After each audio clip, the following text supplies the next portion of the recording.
യഥാർത്ഥ സംഭവങ്ങളെ ആധാരമാക്കി 2009 ജോൺ ലീ ഹാങ്കോക്ക് സംവിധാനം ചെയ്ത ചിത്രമാണ് ദി ബ്ലൈൻഡ് സൈഡ്. 17 വയസ്സുള്ള മൈക്കിളിന്റെ അമ്മ ലഹരിമരുന്നിനു അടിമയായതിനാൽ അച്ഛൻ അവരെ ഉപേക്ഷിച്ചുപോയി. അതിനാൽ മൈക്കിൾ ഇപ്പോഴും ഏകാന്തതയുടെ തടവറയിലാണ്. സാമൂഹ്യജീവിയായ മനുഷ്യന് വായുവും ഭക്ഷണവും പോലെ തന്നെ അനിവാര്യമാണല്ലോ സൗഹൃദവും. എങ്ങനെയെങ്കിലും തന്റെ ഉത്തരവാദിത്വം ഒഴിവാക്കാനായി മൈക്കിളിനെ അവന്റെ അച്ഛന്റെ സുഹൃത്ത് ടോണി, അദ്ദേഹത്തിന്റെ മകൻ സ്റ്റീവിനെയും കൂട്ടി വെള്ളക്കാര് മാത്രം പഠിക്കുന്ന സ്കൂളിൽ കൊണ്ടുവരുന്നു.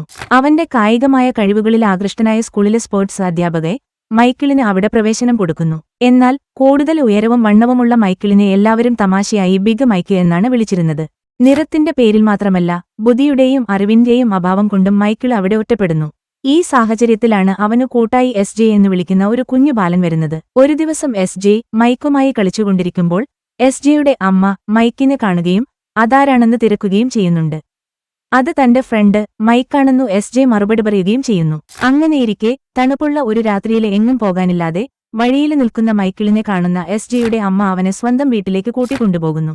അങ്ങനെ മൈക്കിളിനു താമസിക്കുവാനായി അവരുടെ ഭവനവും അവനെ സ്നേഹിക്കുവാനായി അവരുടെ ഹൃദയവും തുറക്കുന്നതിലൂടെ അവരുടെ കുടുംബത്തിലും മൈക്കിളിന്റെ ജീവിതത്തിലും ഉണ്ടാകുന്ന മാറ്റങ്ങളുമാണ് സിനിമ നമ്മളോട് പറയുന്നത്. തീർത്തും നിരാശാജനകമായ ഒരു ജീവിതത്തിലേക്കാണ് മൈക്കിള് ജനിച്ചു വീണതും വളർന്നു വന്നതും. എന്നിട്ടും ആരോടും പകയോ വിദ്വേഷമോ പുലർത്താതെ മൈക്കിള് എല്ലാവരെയും സ്നേഹിക്കുന്നു.